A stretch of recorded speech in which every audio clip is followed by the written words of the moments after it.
नमस्कार, मी आकाश जाधव. आज आपण एअरपोर्ट ऑथॉरिटी ऑफ इंडियामध्ये ज्या ज्युनियर एक्झिक्युटिव्हच्या वेकन्सीज आलेल्या आहेत त्या वेकन्सीजबद्दल आजच्या व्हिडिओमध्ये पाहणार आहोत. आजच्या व्हिडिओमध्ये इन डेप्थ त्याचा ॲनालिसिस करत असताना ह्या कंप्लीट वीकमध्ये थोडासा लेक्चरचा लोड जास्त असल्यामुळे मला ह्या ॲडव्हर्टिजमेंटला तेवढ्या वेळेत न्याय देता आला नाही, थोडासा वेळ लागला. पण मधल्या काळामध्ये मुलांचे मेसेजेस होते की ॲडव्हर्टिजमेंटबद्दल, कारण की थोडीशी ऑफ बीट ॲड आहे, त्याच्याबद्दल थोडीशी डिटेलमध्ये माहिती सांगा. त्यामुळं मी थोडासा वेळही जास्त घेतला आणि हा व्हिडिओ तुमच्यासमोर ठेवतोय.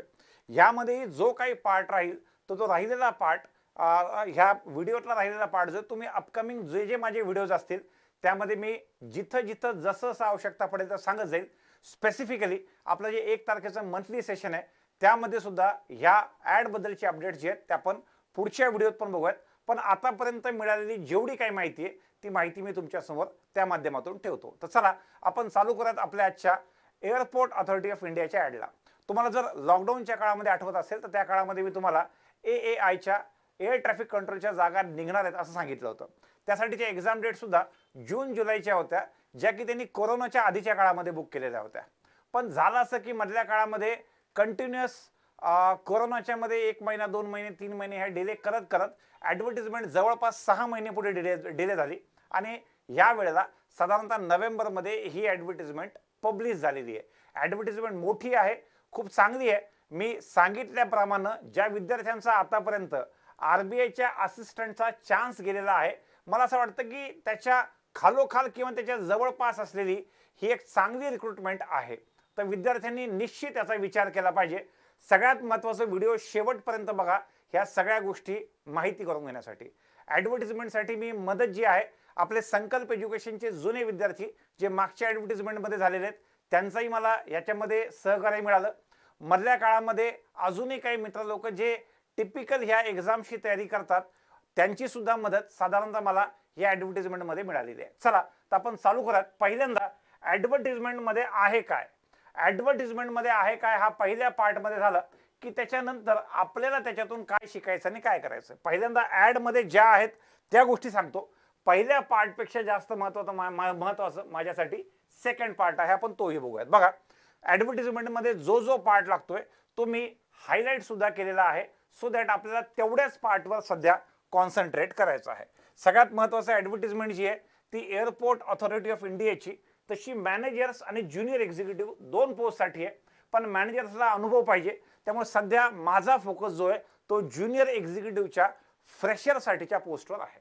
तर बघा, ॲडव्हर्टिजमेंटसाठी मॅनेजर फायर सर्व्हिस आणि मॅनेजर टेक्निकल याचे ॲडव्हर्टिजमेंट आहेत, त्याच्याकडे लक्ष कमी दिलंय. अजून एक महत्त्वाची गोष्ट याच्यामध्ये विद्यार्थ्यांच्या मनामध्ये डाऊट चालू आहे की तसंही खूप जास्त एअरपोर्ट प्रायव्हेट होत आहेत. तर या प्रायव्हेट होत असताना जस्ट आत्ता रिसेंटली 2-3 आठवड्याआधी मँगलोरचं जे एअरपोर्ट आहे ते अडानीकडे दिलं, अडानी ग्रुपकडे दिलं. तर अशा केसमध्ये ह्या जॉबची व्हायबिलिटी किती, तर तुम्हाला सांगतो. पहिल्यांदा एअरपोर्टचं प्रायव्हेटायझेशन जरी झालं तरी तिथला जो एअर ट्रॅफिकचा पार्ट आहे तो सेक्युरिटीच्या हिशोबाने सेन्सिटिव्ह आहे. भारतामध्ये असे भरपूर प्रायव्हेट एअरपोर्ट सुद्धा आहेत. तर ह्या प्रायव्हेट एअरपोर्ट जरी एअरपोर्ट प्रायव्हेट असेल तिथलं एअर ट्रॅफिक कंट्रोल हे एअरपोर्ट ऑथॉरिटी ऑफ इंडियाचंच असतं, कारण की ती गव्हर्नमेंट ओन्ड आहे आणि सिक्युरिटी इश्यूमुळं तो वाला पार्ट प्रायव्हेट होणार नाही. एअरपोर्टचं इन्फ्रास्ट्रक्चर मॅनेजमेंट प्रायव्हेट होईल, पण हा जो पार्ट आहे एअर ट्रॅफिक कंट्रोलचा स्पेसिफिकली AAIकडं अशा भरपूर सेन्सिटिव्ह डिपार्टमेंट जे आहेत ह्या वाला पार्ट प्रायव्हेटाईज होणार नाही. त्याच्यामुळं ह्याच्यावर पुढे काही संकट आहे का, तर मला असं वाटतं ह्या जॉबवर पुढे प्रायव्हेटायझेशनचं कसलं संकट नाही. दुसरी गोष्ट, अजूनही भारतामध्ये विमानानं जाणं, विमानानं फिरणं ही एक लक्झरी मानली जाते. अजूनही बऱ्यापैकी एअरपोर्टला गेल्यानंतर जर खूप जण आपला सेल्फी टाकत असतील तर त्यावेळेला समजायचं की हो, अजून सुद्धा भारतामध्ये एअरपोर्टने फिरणं लक्झरी आहे. त्यासाठी गव्हर्नमेंटनं पाठीमागं उडान नावाची स्कीम चालू होती, उडान नावाची स्कीम चालू केली. आता या स्कीमच्या नंतर त्याच्यानंतरही भारतामध्ये नंबर ऑफ एअरपोर्ट भरपूर डेव्हलप होत आहेत आणि त्यातल्या 200, 250, 300 किलोमीटरचा गॅप असावा असे गव्हर्नमेंटचे मानदंड असताना सुद्धा कितीतरी एअरपोर्ट त्याच्या कमी एरियामध्ये बनत आहेत. जसं की साधं एक्झाम्पल घ्यायचं झालं की औरंगाबाद आणि शिर्डी ह्या दोघांमध्ये डिस्टन्स आहे हार्डली 110 किलोमीटरचं. तेवढं असताना सुद्धा दोन्हीकडचे सुद्धा एअरपोर्ट चालू आहेत आणि दोन्ही ठिकाणाहून डेली 6-6च्या आसपास 5 ते 7 फ्लाईट दोन्ही ठिकाणाहून चालू आहेत. तर अजून खूप मोठं पोटेन्शियल एअरपोर्ट सेक्टरमध्ये जे आहे ते आहे.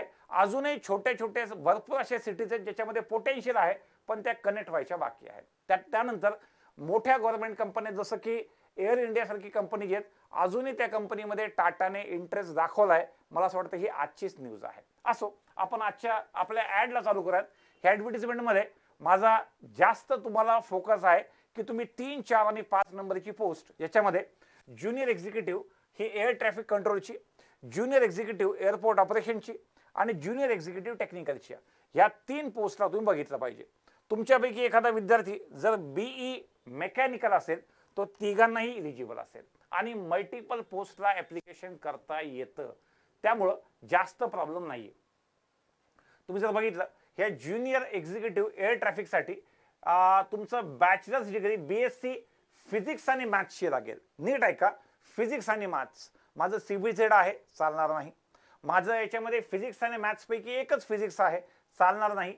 बीएससी मध्ये फिजिक्स आणि मॅथ्स म्हणजे फिजिक्स आणि मॅथ्स. मग PCM असेल तर चालेल, एक्स्ट्रा विषय असेल चालेल, पण फिजिक्स आणि मॅथ्स असणं कंपल्सरी आहे. समजा ते नसेल तर आपलं बी जे आहे ते एनी डिसिप्लिन मधलं इंजिनिअरिंग लागेल, ज्यामध्ये मॅथेमॅटिक्स आणि फिजिक्स सारखा सब्जेक्ट पाहिजे. मॅथेमॅटिक्सच्या एकदम निखाऱ्यातून तुम्ही लोक तुमच्या M1, M2, M3, M4 मध्ये चाललेले आहात. त्यामुळं मॅथेमॅटिक्स आपला आहे आणि फिजिक्स आपण बऱ्यापैकी पार्ट ग्राफिक्सचा असेल, डिझाईनचा असेल किंवा इनफॅक्ट आपला फर्स्ट इयर मध्ये जो कॉमन सिलेबस असतो त्याच्यामध्ये कळत नकळतपणे आय थिंक अप्लाइड केमिस्ट्री असते वाटतं, पण सोबत ईडीचा विषय आहे, तुमचा EDEGचा विषय आहे. हा कॉमन विषय जो असतो तो असल्यामुळे फिजिक्स सुद्धा असतं. त्यामुळं इथं असं पकडून झाला की बीई याच्यामधली कोणती स्ट्रीम तुम्ही अप्लाय करू शकता. यांना एक्सपिरियन्सची गरज नाहीये. तब्बल 264 वेकन्सीज आहेत.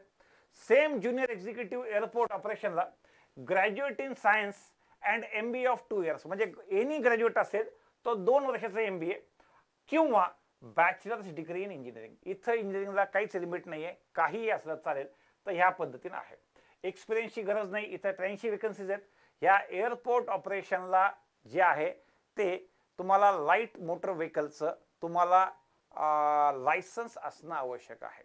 जर ज्याच्याकडे लायसन्स आहे आणि असे काही विद्यार्थी अप्लाय करतायत आणि बजेटचं थोडंसं कन्स्ट्रेंट आहे की एकच फॉर्म भरता येतो, मी तर म्हणेल मल्टिपल फॉर्म अप्लाय केलं तर चांगलं, जर बजेट तुम्हाला साथ देत असेल. पण जर बजेट साथ देत नसेल, एकच अप्लाय करायचं आहे पण आपल्याकडे LMVचं लायसन्स परमनंट आहे, तर अशांनी मी सांगेल दोघांपैकी इथे अप्लाय करा. भलेही जागा जवळपास 1/3 दिसत आहेत, स्टील मला असं वाटतं की इकडची कॉम्पिटिशन वरच्यापेक्षा कमी असू शकते. आता या व्हिडिओच्या व्ह्यूजवर पण डिपेंडंट आहे, ती कमी असेल जास्त असेल. ही गोष्ट सांगितली. BIS बद्दल पाठीमागे BIS ची ॲड आली, त्यामध्ये मी एक असिस्टंट ऑडिट ऑफिसर बद्दल बोललो होतो. आता रँडमली कुणालाही विचारायचं तुम्ही कुठून अप्लाय केलं आणि तुम्ही तिथं सांगितलं तर तिथूनच अप्लाय केलं. पण प्रथम दर्शनी पाहता LMVचं लायसन परमनंट लागत असल्यामुळं इकडे जास्त चान्सेस आहेत. आता LMVचं जे लायसन्स आहे हे वरती लागत नाहीये. स्पेसिफिकली मुली जेव्हापर्यंत लायसन्स लागत नाही LMV सारखं ते काढत नाहीत. स्पेसिफिक आहे, म्हणजे एकदम मी जनरली सांगत आहे, शक्यतो सांगतो की यामध्ये होऊ शकतं. तर त्यामुळं अशा ठिकाणी इथे कॉम्पिटिशन जी ती जास्त असेल, इथे कॉम्पिटिशन कमी असेल. जर एकच फॉर्मची लिमिट असेल, तुम्हाला बजेट कन्स्ट्रेंट असेल, तर मुलांनी लायसन्स असेल तर इथून अप्लाय करा. 2 फॉर्मला भरता आलं तर अजून चांगलं आहे. बाकी ज्यांचं BE मेक आहेत ते तिन्ही फॉर्म भरू शकतात, पहिला, दुसरा आणि तिसरा. त्यांच्यासाठी सुद्धा ज्युनियर एक्झिक्युटिव्ह टेक्निकलच्या अजून 8 वेकन्सीज आहेत. तर हा वेकन्सीचा टेबल मला पहिल्यांदा सांगायचा होता. पुढे या. तुमच्या ग्रॅज्युएशन मध्ये तुम्हाला 60% असणं आवश्यक आहे. ह्या 60%चं कॅल्क्युलेशन तुमची युनिव्हर्सिटी काढते तशी नाही, तर या 60%चं कॅल्क्युलेशन तुम्हाला तुमच्या ग्रॅज्युएशनचे सगळ्या वर्षाचे मार्क या हिशोबाने काढायचं आहे. CGPA असेल तर CGPA 10 पैकी 6 असेल म्हणजे 60% होत नाही. तुम्हाला CGPA to पर्सेंटेजचा कन्व्हर्टर जे तुमच्या युनिव्हर्सिटीचा यूज करावा लागेल आणि त्यामध्ये बघावं लागेल की 60% मार्क येत आहेत का नाही. ठीक आहे, तर CGPA to तुमचं पर्सेंटेज कन्व्हर्टर व्यवस्थित बघा, प्रत्येक युनिव्हर्सिटीचं कसं आहे आणि तो फॉर्म्युला लावा आणि चेक करा 60% मार्क येतात का. जर 60% येत असतील तर तुम्ही अप्लाय करू शकतात. 59.99 अप्लाय करू शकत नाहीत. ग्रॅज्युएशनच्या फायनल इयरचे फक्त मार्क टाकून फॉर्म जर फक्त फायनल इयरला 60 भरत असतील आणि बाकी ओव्हरऑल 60 भरत नसतील तर अप्लाय करू नका. तुम्हाला ॲग्रिगेट 60 लागतात. ठीक आहे. पुढे मी महत्त्वाचे मुद्दे त्यातले घेतलेले आहेत, त्यामुळे सोपं जाईल. एज लिमिट जी आहे ती ज्युनियर एक्झिक्युटिव्हसाठी मॅक्सिमम 27 वर्ष हे आहे, तर एज लिमिट 27 आहे. पुढे आपण बघितलं ॲड अभ्यासाबद्दल आपल्याला पुढे पाहायचं आहे. फॉर्म चालू होणार आहे 15 डिसेंबरला, म्हणजे अजून त्याला 15-20 दिवस आहेत, आणि 14 जानेवारीला ॲप्लिकेशनची लास्ट डेट आहे. अर्थात एक्झामला बऱ्यापैकी वेळ मिळेल. 14 जानेवारीला एक्झाम झाली तर जानेवारीच्या शेवटी फेब्रुवारी किंवा मार्च अशा पद्धतीने एक्झाम होईल. एक्झामच्या डेटबद्दलचं अपडेट जसं ॲज अँड व्हेन माझ्याकडे आलं मी तुम्हाला त्याबद्दलची अपडेट देतो. ठीक आहे. पुढे या. पुढे पगार सगळ्यात महत्त्वाचा पार्ट. ज्युनियर एक्झिक्युटिव्हचा CTC 12 लाखाचा आहे, अर्थात 1 लाख रुपये प्रति महिना. सगळ्यात महत्त्वाचं लाईफस्टाईल लाविश आहे. दुसरी गोष्ट मोकळी चाकळी आहे. एअरपोर्टचा एरिया जर आपण बघितला तर मोकळी चाकळी असते. खूप मोठ्या हायराईज बिल्डिंग त्यातल्या त्या ठिकाणी नसतात, आणि बऱ्यापैकी मला बऱ्यापैकी नाही, चांगला जॉब, चांगली लाईफस्टाईल जी आहे ती तुम्हाला AAI मध्ये मिळू शकते. तर त्यामुळं तुम्ही या जॉबकडे बघितलं पाहिजे. बरं, ह्या मॅनेजरच्या जॉबला जिथं 18 लाखाचा पगार आहे तिथं अप्लाय करताना त्यांनी सांगितलंय की कुणी अप्लाय करायचं नाही, इथं यायच्या आधी तुमचा पगार 11 लाख पाहिजे म्हणून मॅनेजरसाठी तिकडे. तर ओव्हरऑल त्यांचे सुद्धा जे नियम आहेत ते चांगले कडक दिसत आहेत, जे की चांगलं आहे. त्यामुळं ज्युनियर एक्झिक्युटिव्हचा पगार 12 लाखाचा CTC आहे. अराउंड हातातला जो इनहँड पगार असेल 60,000च्या आसपास असेल, पण पर्क्स आणि बाकी सगळ्या गोष्टी भरपूर असतात त्यांच्यासाठी. त्यानंतर पुढे बघा, ज्यांचं फायनल इयर अजून चालू आहे अशांना फायनल इयरची एक्झाम झालेली आहे किंवा अजून निकाल बाकी आहे असं काही असेल तर तुम्ही ज्या वेळेस त्यांचा DV होईल तेव्हापर्यंत जरी तुमचं ग्रॅज्युएशन झालं तरी सुद्धा त्यांना चालेल. त्यामुळं अजून ग्रॅज्युएशनचा निकाल वगैरे बाकी असेल तर टेन्शन घेऊ नका. ग्रॅज्युएशनच्या फायनल इयरचा निकाल बाकी असेल, एक्झाम दिली असेल, टेन्शन घेऊ नका. तुम्हाला अप्लाय करता येईल, बिंदास अप्लाय करा, तेव्हापर्यंत तुमचा निकाल लागून जातो. बाकी एज, एक्सपिरियन्स हे सगळं काही काउंट करायचं असेल तर ते 30 जानेवारीला काउंट करायचं, पण ग्रॅज्युएशन 30 नोव्हेंबरला काउंट करायचं. पण तुमचं जे एक्सपिरियन्स यातलं जे तुमचं ग्रॅज्युएशनचं जे आहे, ग्रॅज्युएशन 30 नोव्हेंबर नाही, ज्या वेळेला तुम्ही एक्झाम द्याल, पास व्हाल, DVला जाल त्या दिवशी तुमच्याकडे ग्रॅज्युएशन पाहिजे. तर ग्रॅज्युएशनला फायनल इयरवाले मुलं अप्लाय करू शकतात. चला पुढे या. अजून यानंतर महत्त्वाचा मुद्दा जो आहे की 60% असेल तर मी 60%बद्दल बोललो. ज्यांना 2 किंवा 3 पोस्टला अप्लाय करायचे आहेत, एकाच फॉर्ममध्ये 2 किंवा 3 पोस्टचे टिकवाले कॉलम नसतील, प्रत्येकासाठी वेगळा फॉर्म भरावा लागेल. प्रत्येकासाठी तुम्हाला वेगळा फॉर्म त्या ठिकाणी भरावा लागणार आहे. अजून बघा, महत्त्वाचा मुद्दा, ह्या एक्झामसाठी कसलीही निगेटिव्ह मार्किंग नाही आहे. त्याच्यानंतर ऑनलाईन एक्झामच्या एकच प्री आणि मेन्स नाही आहे, एकच एक्झाम आहे. त्या एका एक्झामच्या भरवशावर या ज्युनियर एक्झिक्युटिव्हची व्हॉइस टेस्ट होते, जी की क्वालिफाईंग आहे, ती पास झालं, विषय संपला. एकच परीक्षा आहे तुम्हाला. त्यानंतर ज्यांचं सध्या जॉबमध्ये आहेत अशांनी NOC जे आहेत, सध्या जे जॉबमध्ये आहेत, मग ते गव्हर्नमेंट ऑफ इंडियाचे असतील किंवा मग PSUs मध्ये असतील, अशांना आता सध्याला फॉर्म भरताना NOCची गरज नाही. त्यांनी DVच्या वेळेस जरी NOC दिला तरी पण त्यांना चालून जाईल. त्यांच्यासाठी एक बऱ्यापैकी गोष्ट आहे, त्यांच्या सिनियर्सच्या डोळ्यामध्ये न येण्यासाठी. तो एक मुद्दा घेतलाय. त्याच्यानंतर हा 10वा मुद्दा जो सगळ्यात महत्त्वाचा मी तुम्हाला सांगत होतो, for the post of junior executive airport ऑपरेशनसाठी light motor vehicle licence essential. Licence पाहिजेच ह्या एअरपोर्ट ऑपरेशनसाठी, ज्याच्या 83 जागा आहेत त्याच्याबद्दल बोलतो मी. त्याच्यानंतर ज्युनियर एक्झिक्युटिव्हसाठीची हे दिलेलं आहे त्यांनी की ओव्हरऑल त्यांच्यासाठीची जी for the post of junior executive air traffic control online exam will be followed by document verification, voice test आणि बॅकग्राऊंड व्हेरिफिकेशन. त्याच्यामध्ये फक्त तुमच्यासाठी महत्त्वाची DV, सगळ्यांकडे डॉक्युमेंट असतातच, व्हॉइस टेस्ट आहे तेवढंच आहे. बाकी ओव्हरऑल जी काही लँग्वेजची मिनिमम प्रोफिशियन्सी लेवल असेल, हा वाला पार्ट पास होणं खूप खूप खूप सोपं आहे असं मुलांचं म्हणणं आहे. ओव्हरऑल तुमचं सध्याचं टार्गेट पाहिजे ऑनलाईन एक्झाम, आणि ऑनलाईन एक्झाममध्ये जास्तीत जास्त मार्क घेणं. त्यामुळं काय व्हॉइस टेस्ट, काय डॉक्युमेंट व्हेरिफिकेशन, काय ही प्रोफिशियन्सी टेस्ट, हा खूप पुढचा मुद्दा आहे. पहिल्यांदा ऑनलाईन टेस्टकडे आपल्याला लक्ष द्यायचं आहे. पुढे या. पुढचा मुद्दा आहे याच्यामध्ये श्युरिटी बॉन्डचा. जॉबचं स्ट्रक्चरच असं आहे की तुम्ही ओव्हरऑल त्यांना किती वर्षाचा जो काय बॉन्ड मागताय तो बॉन्ड 3 वर्षाचा, 2 वर्षाचा, जो काय 3 वर्ष दिलेला आहे ट्रेनिंग झाल्यानंतर, मी तो म्हणतो 3 वर्षाचा काय तुम्ही पुढच्या 7 जन्माचा सुद्धा देऊ शकता. ओव्हरऑल जॉब बद्दलचे फीडबॅक्स हे एवढे चांगले आहेत. असो, आपण पुढे याच्यानंतर हाऊ टू अप्लायमध्ये जो काही महत्त्वाचा मुद्दा आहे, ॲप्लिकेशनची फी जी आहे ती 1000 रुपये आहे आणि SC ST आणि कोणत्याही फिमेल कॅन्डिडेटसाठी 170 रुपये फीस आहे. 170 रुपये फीस आहे. ठीक आहे. तर मल्टिपल पोस्टला अप्लाय केलं तर 1000च्या पटीत किंवा 170च्या पटीत तुम्हाला फी जी आहे ती फीस पडणार आहे.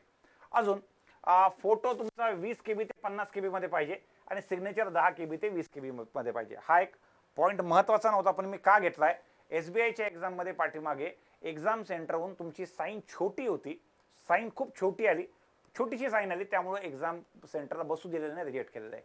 त्यामुळे फोटो आणि सिग्नेचर व्यवस्थित राहावा एवढं मला सांगायचं आहे.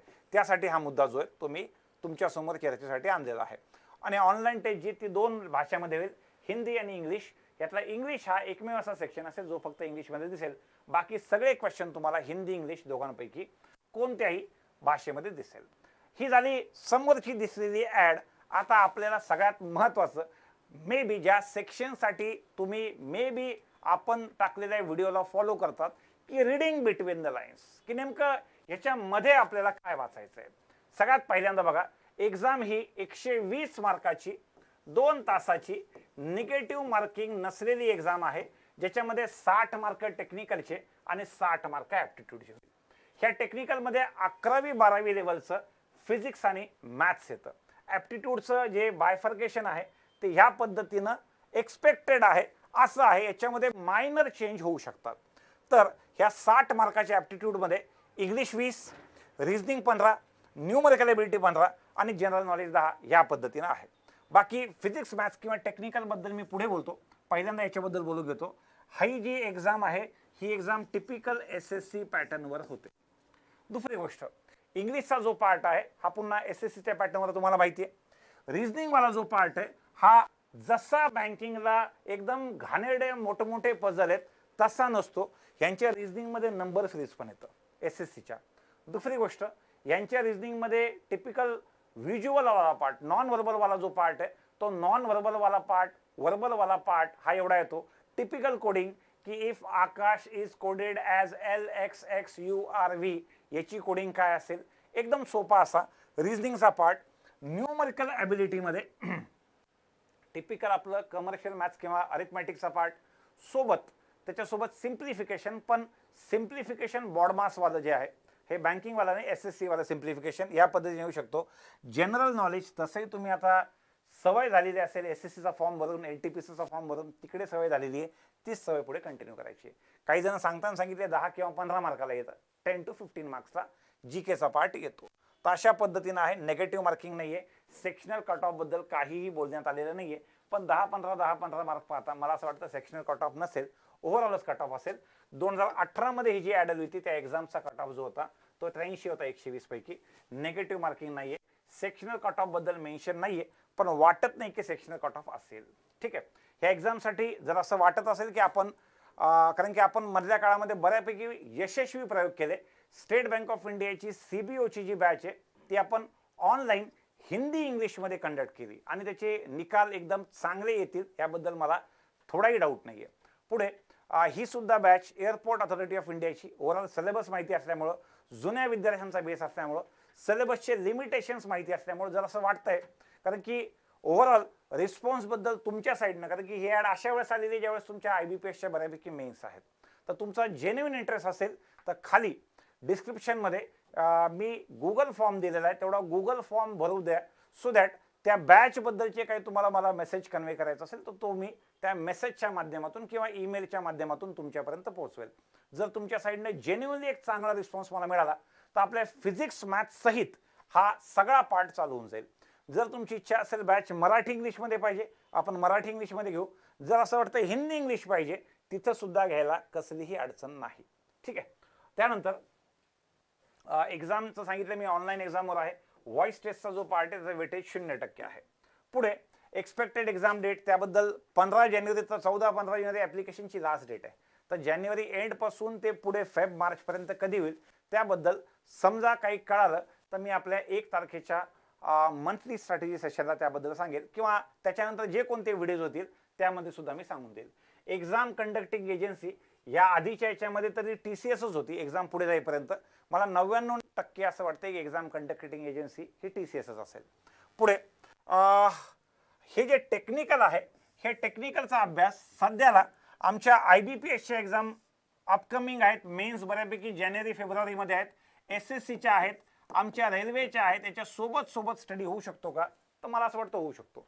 फक्त ह्या एक्झामनं अचानक जानेवारी किंवा फेब्रुवारीमध्ये येऊ नये. मार्चमध्ये वगैरे पुढे आलं तर बऱ्यापैकी सोपं पडेल. पण फेबपासून पुढे आलं तर तुम्हाला वेळही चांगला मिळतो. तर बऱ्यापैकी दोन्ही एक्झाम सोबत होऊ शकतात का? तयारी होऊ शकते का? मला असं वाटतं होऊ शकते. का? कारण की ज्याने मागे एक्झाम दिली त्याने सांगितलं, सर विद्यार्थ्यांना ह्या 60 पैकी 50 पर्यंत सहज जाता येतं. ह्या 50 पर्यंत जाता येतं. थोडा बहुत त्यांना एफर्ट वरच्या साईडला लावा लागतो. तर त्यामुळं तिथपर्यंत पोहोचता येतं. इनफॅक्ट टेक्निकलमध्ये सुद्धा डिफिकल्टी लेवल खूप कमी असते म्हणून सांगितलं. फिजिक्स आणि मॅथ्सला जे फिजिक्सच्या कॉन्सेप्ट आहेत किंवा मॅथ्समध्ये तुमचे डेरिव्हेटिव्हचा पार्ट आहे, फंक्शनचा पार्ट आहे, हा सगळा आपल्याकडे बऱ्यापैकी तयार आहे. त्यामुळे जास्त प्रॉब्लेम त्या ठिकाणी तुम्हाला बिलकुल येणार नाही. अजून आपल्याला याच्या पुढे आपण जर बघितलं, हा वाला पार्ट आपला चालू होता. तर दोन्ही एक्झाम सोबत करू शकतात मला असं वाटतं. बजेट जर तुम्हाला अवेलेबल असेल तर मला असं वाटतं तुम्ही मल्टिपल पोस्टला अप्लाय केलं पाहिजे. इथं काही इंटरव्ह्यू नाहीये. इथं काही जर TCS एक्झाम घेत असेल तर बायसनेस नाहीये, ट्रान्सपरन्सी आहे, स्पीडी एक्झाम प्रोसेस आहे, कसलाही प्रॉब्लेम नाही. आणि जुन्या विद्यार्थ्यांची सुद्धा जॉब बद्दलची फीडबॅक एकदम एक्सलंट आहेत. ठीक आहे. पुढे फिजिक्स आणि मॅथ्स यातलं दुसऱ्या कोणत्या एक्झामला कामाला येईल का? मॅथ्सचे चान्सेस कमी आहेत, पण फिजिक्सचा जो पार्ट आहे तो तुम्हाला जर तुम्ही रेल्वेची NTPC देत असाल ज्याच्यामध्ये जनरल स्टडीज आणि जनरल सायन्सचा पार्ट येतो, त्याच्यामध्ये फिजिक्सचा पार्ट तुम्हाला पुढे सोबत त्याही एक्झामला कामाला येऊन जाईल. तर हा एक महत्त्वाचा मुद्दा मला सांगायचा होता. स्टडी मटेरियल शेवटी ॲप्टिट्यूड आणि टेक्निकलसाठी, ॲप्टिट्यूडसाठी तुम्ही जो कोणता पार्ट SSC पॅटर्नला अर्थात SSCच्या CGLला प्रीसाठी वापरतात, मला असं वाटतं तो वाला पार्ट तुमच्यासाठी सफिशियंट आहे. टेक्निकलसाठी ज्यांना मी बोललो टेक्निकलच्या यातून त्यांनी सांगितलं की सर 11वी आणि 12वीचे फिजिक्स आणि मॅथ्सचे NCERTचे बुक्स पोरांना सांगा, जे की डीप आहेत, पण वेळ आहे तर मुलं करू शकतात. यांची जी कॉपी आहे ती मी डिस्क्रिप्शनच्या लिंकमध्ये त्याची सुद्धा लिंक टाकून देतो, सो दॅट हे पुस्तकं तुम्हाला जागच्या जागेवर 11वीचे 2 आणि 12वीचे 2 हे पुस्तकं मिळाले पाहिजे. त्यानंतर लेवल जे तुम्हाला जर पाहायचं असेल तर महाराष्ट्राची जी इंजिनिअरिंग CET होते 12वीची, 11वी 12वीच्या नंतर इंजिनिअरिंगला ॲडमिशन घेण्यासाठी त्या लेवलवर तुम्ही तयारी करू शकतात. आणि टिपिकली एअरपोर्ट ऑथॉरिटी ऑफ इंडियाचीच तयारी करायची आहे तर शक्यतो त्यातल्या त्यात आर्यनचं बुक चांगलं असू शकतं. मी मागवलेलं आहे पण अजून आलेलं नाही आहे आणि पाहिलेलं नाही आहे. आल्यावर त्याबद्दल मी जास्त डिटेलमध्ये बोलू शकेल. तर ते बुक तुम्हाला Amazon किंवा फ्लिपकार्टवर सुद्धा मिळून जाईल. तर ओव्हरऑल ह्या पद्धतीनं आहे. ज्यांची इच्छा आहे की ज्यांना असं वाटतं की हो ह्या एक्झामची तयारी केली पाहिजे, ॲटलिस्ट ह्या एक्झामसाठी डेमो घेऊन बघितले पाहिजेत. ओव्हरऑल मला असं वाटतं की प्रायोगिक तत्वावर आपण डेमोच्या रूपाने ही बॅच चालू करून बघितली पाहिजे. जर असं वाटतं की हो याच्यामध्ये काहीतरी क्रक्स आहे, याच्यामध्ये काहीतरी विद्यार्थी संख्या अशी आहे जी की इच्छुक आहे, असं काही असेल तर आपण त्याला कंटिन्यू पुढे करू शकतो. कारण की एक मोठी ऑपॉर्च्युनिटी ह्या एक्झामच्या निमित्तानं तुमच्या समोर आहे. आणि मी सांगताना तर सांगितलेलं की रिझर्व्ह बँक ऑफ इंडियाचा ज्यांचा चान्स हुकलाय त्यांच्यासाठी एक एक्झिक्युटिव्ह जॉबचा हाही एक चांगली संधी आहे. महाराष्ट्रातल्या जास्तीत जास्त इंजिनियर्सपर्यंत आणि BSc फिजिक्स आणि मॅथ्स झालेल्या विद्यार्थ्यांपर्यंत या ॲडला पोचवा एवढी मी विनंती करतो. खूप खूप धन्यवाद.